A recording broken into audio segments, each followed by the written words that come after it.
All right. I'm with Robert Boyd, CEO of Endurance Gold. Endurance is EDG on the TSX venture. And I, regret that I left my Endurance Gold hat in another location. So I don't have it on today, but I do own an Endurance Gold hat.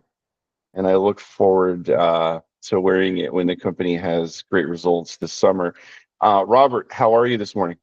I'm very good. Thank you, Robert. And we look forward to your visit to the property sometime when it works out. So Yes, I really do look forward to that. The Bralorne Gold Camp of BC near Goldboro is a place that I definitely need to visit. Both you and Talisker are companies that I follow and own shares in the area. You put out news yesterday morning. You've started the 2025 drill campaign, yes, 7,000 meters planned. Can you tell us about this year's program? yeah. Well, our objective is to prime objective is to deliver an open pit resource. We've done a bit of modeling through the winter season here and the off season, and we feel comfortable that there's a potential of delivering a resource. So part of our program now is to demonstrate that not only can we have potential for an open pit resource, but we want to continue to make the system bigger at depth on other structures because there's several other structures we control, including some pretty good geochemical superficial anomalies that indicate potential to the southeast. So there's lots of exploration to be done. So what we want to be able to do is deliver, say, hey, here's where we are as a start with a resource. And here's where we potentially could be going in the future with discoveries along trend at depth and on parallel structures. So, but it is important to emphasize we are in an active gold camp, as you mentioned, and only 10 kilometers from the former producing Bralorne Pioneer Mine, which is just starting back up again now. And we're only 4 kilometers. Our property boundary in this discovery we're working on is only 4 kilometers from the town of Goldbridge, not Goldboro, as you mentioned, but Goldbridge. Oh, Bridge, yes, okay. And Goldbridge is in the upper Bridger Valley and was discovered as part of the original Fraser River Gold Rush coming up into this camp. And gold was discovered in these creeks and eventually followed up with the coarse gold up to the Bralorne Pioneer Mine. But there were fine gold production even in the 1860s, right there in front of our property. So we're still in a good part of the gold camp. It's just it's got some different characteristics.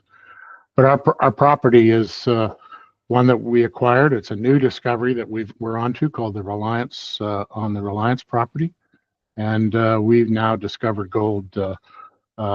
Key highlights of where we are. I don't know if you can see the screen, but I'm just showing showing where our consolidated land position is, about 5,500 hectares. And we've been consolidating all the gold and antimony occurrences that are readily accessible in this area.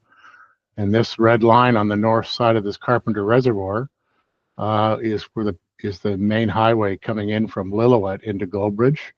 And we can access it on the south side of that reservoir into the property area. And this reservoir is part of the BC Hydro power reservoirs, generating hydropower in the camp. And then about 5 kilometers to the west of us is another dam that generates hydroelectric power right up close to our property. So it's really good infrastructure, lots of active logging activities, and of course it's an historic gold mining camp. But we're consolidating a district that has antimony signatures associated with it, and it's a different form of the same gold system that exists at Bralorne, except that our system was unrecognized because the gold is hosted in breccias that are quite consistent over large areas. So we've done about 25 kilometers of drilling now. I've delivered a high-grade gold discovery in an easily accessible gold camp. Over 1.5 kilometer trend of our drill intersections. We've gone down to about 1.1 kilometers vertically. Really good hits this past year. We've confirmed the continuity of the structural envelope now over that full 1.5 kilometer trend. And we made a deep discovery this year too, that indicates a whole new parallel potential for a parallel structure within the infrastructure of our existing discovery. And that hit returned about 7.2 grams per ton gold over 8.3 meters at depth. That was about 600 meters downhole. So it's showing that not only do we have this open pit potential, but there's these other parallel structural systems opening up at depth that open up potential for a long-lived underground type operation after the open pit. That's also supported by near-surface kind of potential southeast of our current discovery, where it's never been drilled, in a new 500-meter anomaly showing right on the same structural trend. And then we own several other parallel structures that have gold and antimony with them. And we now own this property 100%, and the maximum load on the property is only a 1% NSR after an optional buy down. So we're very cost efficient in our exploration. We spent about 10 million after tax credits Canadian, and so we anticipate with what we're seeing in sight to be able to demonstrate to shareholders we've delivered a significant discovery for a pretty low unit discovery metrics. And that's why our objectives are to try and, with this 7,000 meter program, to get us infill and expand and 3D model the conceptual open pit and expand that deep discovery to show that there's lots of potential to grow this system after the open pit into an underground operation. And so we want to expand that Royal Shear to depth for the underground future. And that all this work this year, together what we've already done, we've got pretty good comfort that we can deliver a maiden mineral resource driven primarily right now by an open pit, but would demonstrate the ability that this system can deliver in the future. And to help us and provide the confidence in delivering that resource, we want to do a bit more representative metallurgy to demonstrate that the same ability that we have the same ability to deliver a high-grade gold concentrate throughout the area of what we anticipate as our resource. And of course, a big part of any gold system, especially in an orogenic camp, is to demonstrate your ability to deliver new discovery and grow through new discoveries, and that's advancing that southeast area. And all these parallel structures, and advance those parallel structures off to the east into a new drill permit that we don't have drill permitted over there, and get that permitted to drill for a late 2025 or 2026 program of starting to make new discoveries on parallel structures, as well as a long trend from our current discovery. So this kind of demonstrates in this longitudinal where our real potential is on this system. And this one isn't marked up similar to our press release that we put out yesterday, but it shows that there's a lot of depth potential to grow down in this area.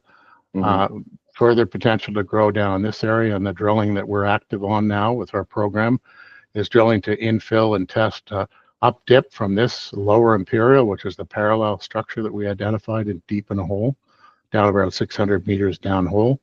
And this shows that we've got a 1.1 kilometer vertical continuity of mineralization and 1.5 kilometers horizontal. So our testing now is in this area to fill in these gaps, and we see potential for plunging and open chutes down through this area on Imperial, through this area at Eagle, and of course, as I mentioned, this trend off to the southeast that opens up potential for more chutes off to the southeast. So let me stop you for a second, Robert. So last year, the Lower Imperial, discovery was particularly exciting because that was new to me. So this deeper hole got 7.18 grams per ton gold over 8.3 meters. How many holes, had you drilled previously at that depth, at Imperial? Well, the deepest hole we drilled at Imperial was this year, and we got this intersection here at 3.5 grams over 6 meters at the Imperial Zone. But that drill hole there, can you see my cursor? Yeah. That drill hole there, we continued at depth, and about 200 meters structurally below that, we hit the Lower Imperial I Zone. see. So this is a new parallel structure, and I'll just whip forward to the to this cross section that shows you the Imperial. You can see that this is the we've now followed the Imperial Zone 600 meters down plunge on this structure, and we're testing in this area here to not only get an intersection in the Imperial Zone, this is where we're drilling now, but to push it down and see if we can see the potential for this new discovery we picked up at depth to come up dip in this area. Interesting. Yeah, that's what I was getting at. So yeah. that was that hole last year that intersected the 7 grams gold over 8.3 meters. That was the first hole into this new Lower Imperial Zone. Absolutely, and we never we've never pushed the holes down this far in the past because we tend to focus on this structural corridor here, about an 80 to 100 meter wide corridor, and that's the one that we followed out with our 108 drill holes primarily, and picked up pretty continuous mineralization over that 1.5 kilometer trend. So this is something new, and it may be related to our treasure shear structure we have on surface that we had some encouraging gold numbers out of, but weaker. So what can happen in these orogenic gold systems is they can mineralize in one structure and they jump over a depth or a long trend into parallel structures. So the mineralizing events favor the structural weaknesses coming up from a depth. So in this case, we've demonstrated one that's mineralized over 1.5 kilometers. But this could be another system that's developing and changes. It could be well mineralized as well, but we've only got the one hole in it now, plus the shallow hits that's probably up plunge might be kind of, on this section would be 700 or 800 meters up plunge in here. So we're not sure that's the same feature, but it looks like it might be. But that's the nature of our work, right?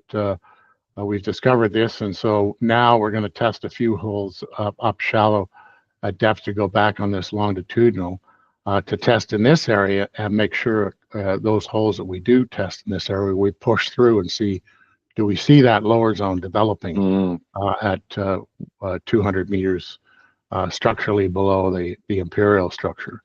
And so that right Imperial, now you're starting at it, so you're starting the 2025 program right now, at the Imperial Zone, and in some of these holes, you're going to push them a bit deeper to test if you can also find the Lower Imperial. yes, that's correct, and we're doing that as a step out in up dip step out in this area to test not only the Imperial Zone but also push it down to see if we can pick up the continuation up dip of this Lower Imperial. We don't know. There could be different plunges to these things, so you have to test these scenarios, especially in an unknown like this, because that's our first significant intersection in that structure that could have different plunge directions in that structure. So, it takes a bit of work, and we might focus that work up shallower with holes here to pick up plunge directions of this feature at depth. So, at the project, you have all these different zones that you've named, including Imperial and Crown and Eagle. And in my mind, when I see the long section and I see how the system has been drilled out, it's the same system, but these are various structures that are part of the same system. Is that correct? Yeah, this is a plan map that I'm just showing here, but we have a very strong structure. It's a regional scale structure called the Royal Shear, and it has some substance to it, probably overall about 200 meters width. Then there's a late fault that's with that called the Royal Shear fault that parallels the structure. But the key mineralizing event that predates this Royal Shear fault is in here in all colored pink, and where the zones we've discovered near surface and in outcrop at Imperial and Eagle are all part of the same structural envelope that I mentioned was 80 to 100 meters wide, trending here and then dipping off about 70 degrees to the west. So the section I just showed you at Imperial is up in here, but you can see sections at Eagle, which are more shallower drilling so far. But there's that same 80 to 100 meter wide corridor where we got mineralizing events both in the footwall and hanging wall. And Eagle in particular, we've got a linking structure that gives us a lot of tonnage near surface, over about 550 meters of strike in here.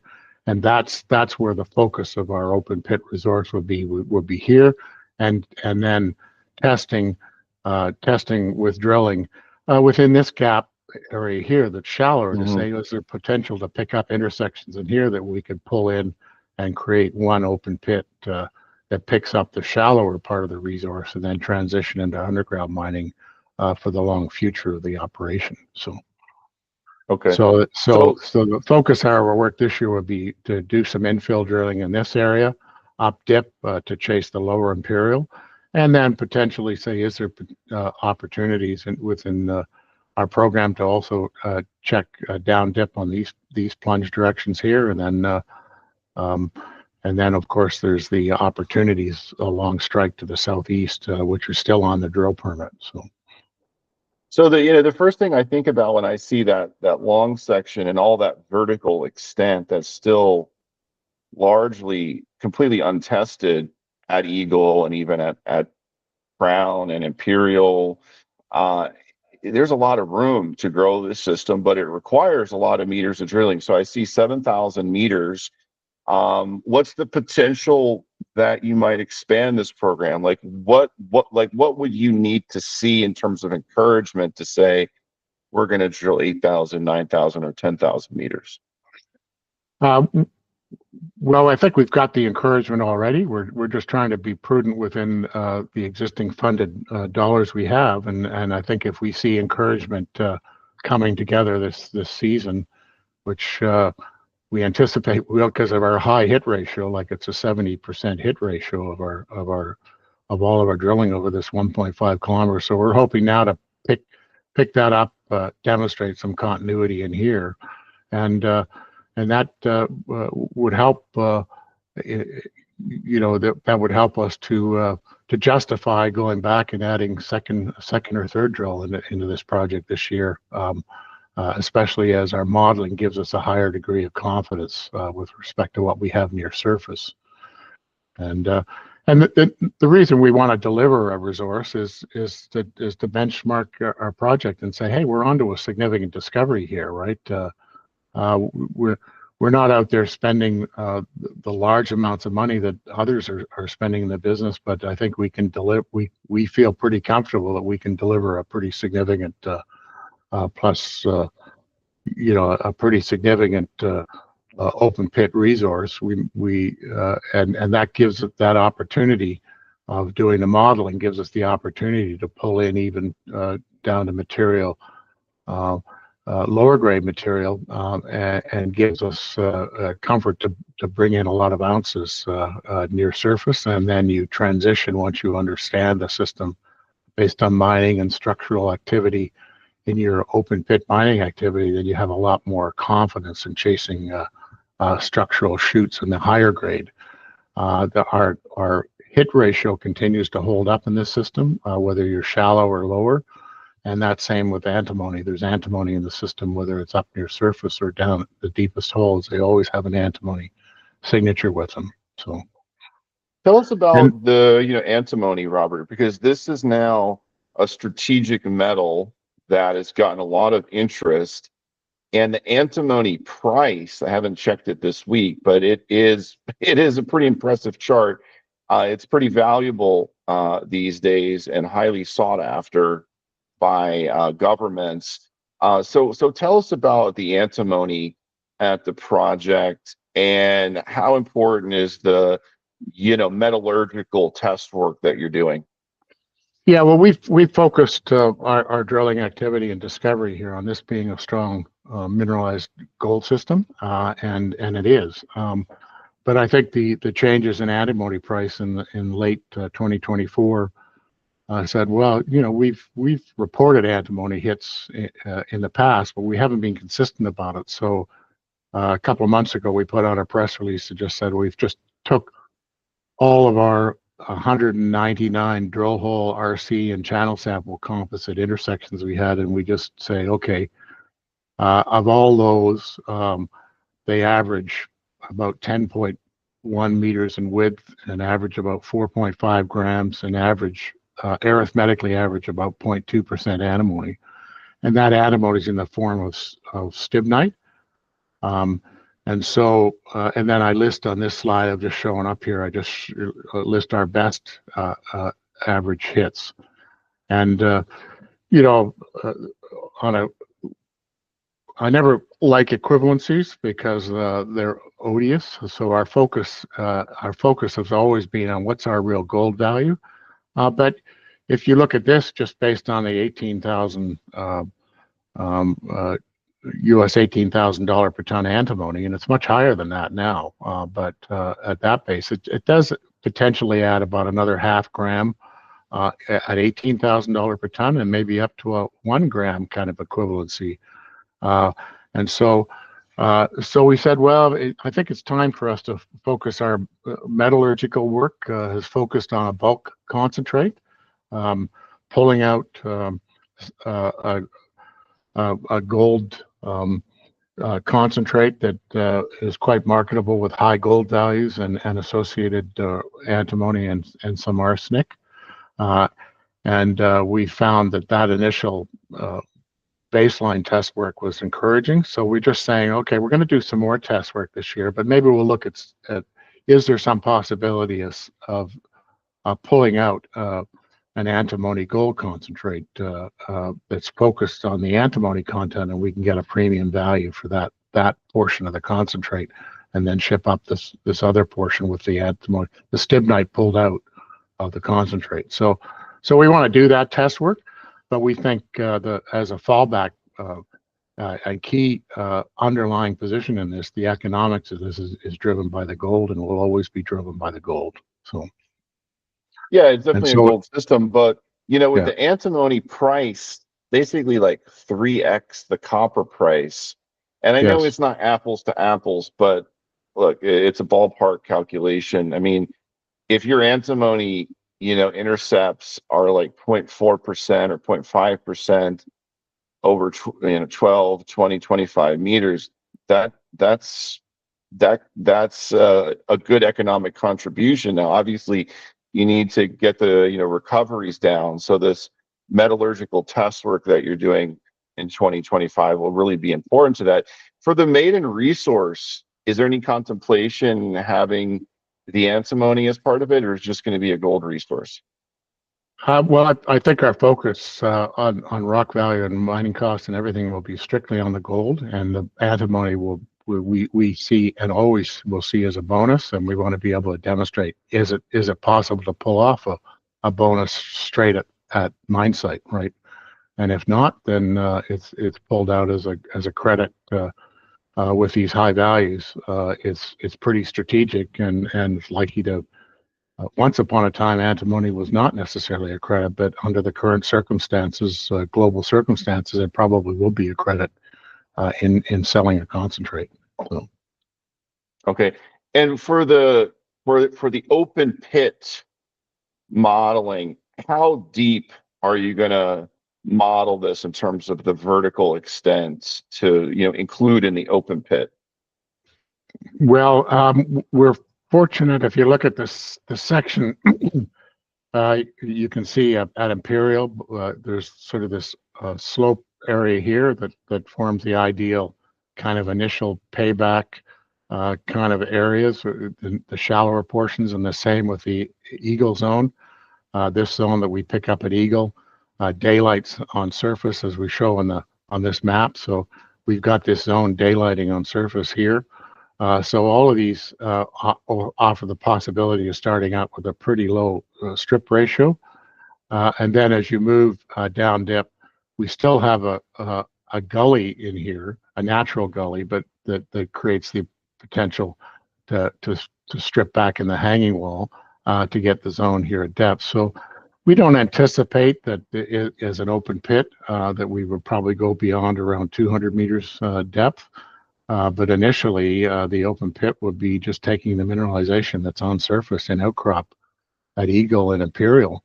And then it's a matter of, can we pull something in here to justify a pit connecting the two? So that's the nature of what we're looking at now with our 3D modeling. And we've got enough density of drilling to have a pretty high confidence level. And we did some infill drilling last year at Eagle to give us the confidence to deliver a modeled resource at Eagle for sure. So the test work now is just to build on that. So, and it's also important to emphasize that a big part of why we're chasing antimony and why it's important is it represents the high level of an orogenic gold system. And there's analogies would be Fosterville and some other gold systems that have an antimony signature that are being chased with a lot of significant activity in Eastern Australia. And of course, the Katila mine and some other deposits around the world that have this antimony gold signature. And what's different about our system is it's not crack and seal veins, it's breccias. So you're in the high level brittle domain in an orogenic gold system. So these orogenic gold systems then transition from these breccia high level brittle domain systems into crack and seal veins at depth. So this system, once you're into it and understand it, it's just a matter of economics and grade as you chase it at depth. And these gold systems, based on other models, these gold systems can transition from good grade to really bonanza type grades at depth at Fosterville as an example. So we don't know if that will occur here, but we do get zones in here where we get some of these vein systems with significant gold in them. And this is an example where one of these veins, this is an intersection where we get some coarse gold that could be part of these vein systems as they progress at depth outside of the brecciated component. And this might be the preservation of one of those where we've got some coarse gold blobs in that system associated with antimony, this grayish color, and a bit of arsenopyrite showing this silvery color in here. So it'd be nice to drill some more gold like that this year, Robert. Can you do the 147 grams per ton again? I like the look of that. So that's an important point you made. So the zonation that you're seeing near surface, close to surface, 100, 200 meters deep in some of these zones tells you you're really high up in the system. And that's based correct, upon what we know about these types of systems, they can have a tendency to get better and higher grade at depth.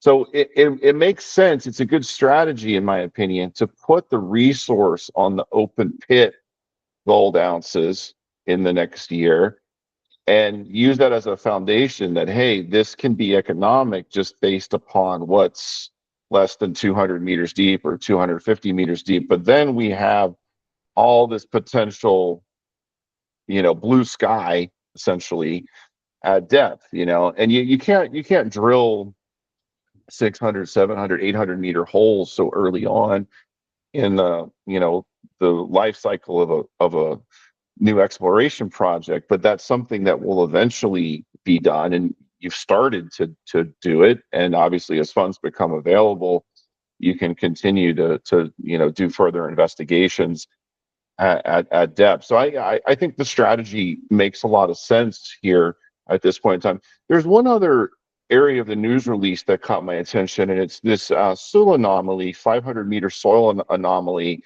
that you discovered along the southeast trend of the Royal Shear. Can you tell us about that and what the plans are to further investigate that in 2025?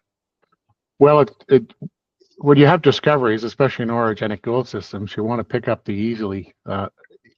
easy ones, and those ones are typically exposed with geochem anomalies on surface, soil geochem, and that's exactly what we were chasing at Imperial and Eagle. And we have this geochem anomaly here that's about 2 kilometers long, and at the tail end of it, we did a little bit of work this year. Our biogeochem in the past didn't give us any encouragement down here, but we went back with traditional soil sampling and traced this trend along to the southeast, and there was a little bit of an offset, but we picked up another 500 meter geochem anomaly down in this area, and we're pretty encouraged by it because it's about the same size with our arsenic gold and antimony signature, similar to what we saw at Eagle.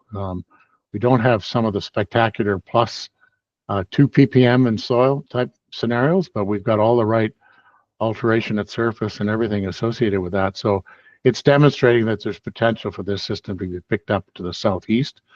And then we've got all these parallel structures over in here at the Olympic trend, Olympic, Kelvin, and other structures in here that all have geochemical signatures associated with them. They're just as large potentially as the one we've got at Imperial and Eagle.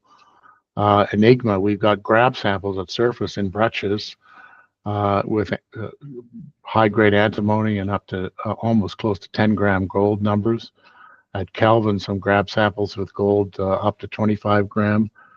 So the indication is that there's more of these kind of structural systems we picked, and you want to find these discoveries near surface, and you don't get geochem anomalies unless you've got decent gold value, gold and associated associated geochem, arsenic, antimony, which is sort of what we typically look for in these geochem anomalies near surface. Those suggest that there's potential for near surface discoveries over in here and down to the southeast. So when you're chasing these gold systems, you want to find those near surface ones that are amenable to cheaper mining, and then as the camp develops and grows over the future, you're chasing these gold systems at depth. So The Kelvin anomaly, soil anomaly, and biogeochem anomaly really stands out there as prominent, and it's quite substantial in terms of size. What are your plans to investigate Kelvin, and are you seeking permits there? Yeah, this area does not have a drill permit in it, so will be part of our objectives this year is to bring this to drill permitting, to deliver a drill permit that gives us the ability to chase this with drill holes, either late this year or 2026. But we do have a drill permit on this trend to the southeast, so we just have to upgrade that to bring it to drill stage to justify drill hole locations. But it falls within, in large part, within our existing drill permit down here. So this would be a new and different drill permit. But we've gone through a process and been discussing this right now with the First Nations for a couple years now, and with monthly meetings, just keeping them up to date on what we're doing. We have an existing exploration agreement with the largest First Nation in the area, and so we don't anticipate an issue. It's just filing it, getting around to filing it, and getting the 2 or 3 months turnaround that comes with getting that permit. So we anticipate doing that soon. So. Okay. And then your neighbor Talisker is ramping up at the Bralorne Pioneer Mine, and they have plans to ramp that up throughout 2025, and that could be Canada's next gold mine, or one of Canada's next gold mine, because there's a couple turning on here in 2025. What does that mean for Endurance? Well, it's good for the camp, right? It's important to emphasize that the Talisker's onto a pretty nice consolidated land position that represents the biggest historic gold producer in the province of BC. I think that Bralorne Pioneer Camp was produced from 1930s to the mid 1970s, about 4.2 million ounces of gold. So they're basically bringing it back in and try to get going. And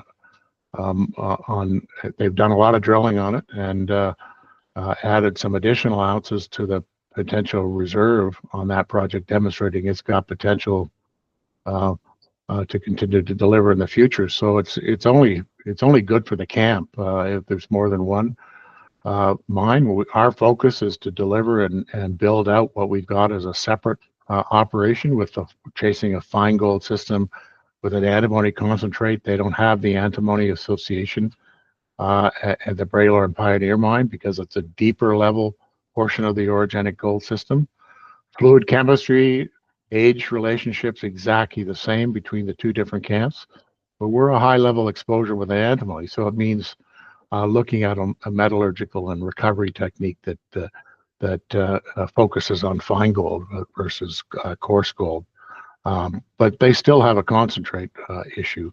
But not all the gold is coarse gold and gravity recovery, so they still have issues they have to face, but not the same issues that we face. So we focus our operations are to focus on what's economically significant for us.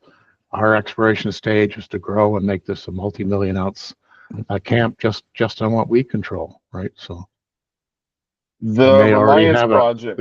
they already have an historic camp of produced plus um, uh, plus 4 million ounces historically, plus a couple of million ounces that they've already defined additional. Yeah, that's right. 4 million ounces has been mined there, historically, and I think they've got about 2 million in resource right now. So, Reliance has been and is continuing to be the main focus, the only focus for Endurance. But, the company actually has some other projects which people don't talk much about. I don't want to spend a whole lot of time on this, Robert, but can you tell us about the company's other projects and what you might be doing with those? Yeah, well, we have a gold project in Alaska we call the Elephant Mountain Project, and it's in one of these reduced intrusive hosted gold systems in the same belt of rocks that are hosting these big discoveries in the Yukon and the mines in Alaska. And one of them, our Elephant property, and there's some highlights here that just show our Elephant property is. We've got an intersection there that's we produced 147 meter drill intersection there at 0.4 gram, and it was our lead project until we acquired Reliance during COVID. We got Reliance, and so it was a logical location during COVID and travel restrictions and the difficulty of getting to Alaska. And then it turned into a great discovery for us in our first sampling program. So it's become our lead, the Reliance project. And Elephant Mountain, we like what we've got there, and it's got potential on road accessible, and it's permitted potentially for further helicopter supported kind of drilling activity, but it's near the road. So once it moves to a significant discovery, it's easy to permit because it's, again, like most of these orogenic, intrusive hosted systems in Alaska, they have active placer mining activity that goes on in the camp around them because the old placer miners are mining the old geochem anomalies off these gold systems, and this is just another one of those. So, and we also own in southeastern Yukon, we also own a rare earth niobium system that's never had a drill hole in it, so it's an early stage project. But it has a per alkaline hosted type gold system where we've got a big soil geochem, 4 square kilometer type soil geochem that's still open. That's got rare earth niobium in a fluorite altered per alkaline cyanide, indicating a really potential for a large remobilized heavy rare earth gold system, similar to Nechalacho and Strange Lake, that kind of system. But in southeastern Yukon, near the areas of cheap power from the shale gas basin that extends into the southeastern Yukon. The rare earth project seems particularly interesting, especially with rare earths really getting back into the conversation here this year. I'd be interested to see what comes of that. I wouldn't be surprised if somebody approached you to try to option it. Final question, Robert, about the share structure. For those who are new to Endurance, maybe haven't followed the company previously, Tell us about the share structure and who are the largest shareholders of the company, and how many shares do you own? Well, we what's unique about our company is three insiders own about 60% of the company. I own 6% of the shares, and two other directors, Richard and Ross, collectively own about 50%. So we're pretty tightly held. We've been around since 2005. We still ended up end of 2024. We had $4 million of working capital, which is what we're using to advance our Reliance property right now. And you know, Richard and Ross are the founders of the company since 2005, and you know, we and I joined the company in 2008 or so, and didn't become CEO to 2010 of the unfortunate passing of the founder of the company at the time, Duncan McIver. And the running of the company fell into my lap, and then Darren O'Brien, our VP Exploration, comes out of the Placer Dome Group, as does Rob Peace, one of our directors, and they're come out of the Resource Development Group in Placer Dome. So they've got a lot of experience in running projects with significant discoveries like we've got at Reliance. Thank you, Robert. I appreciate your time, and I look forward to an exciting summer from Endurance Gold. Well, thank you, Robert.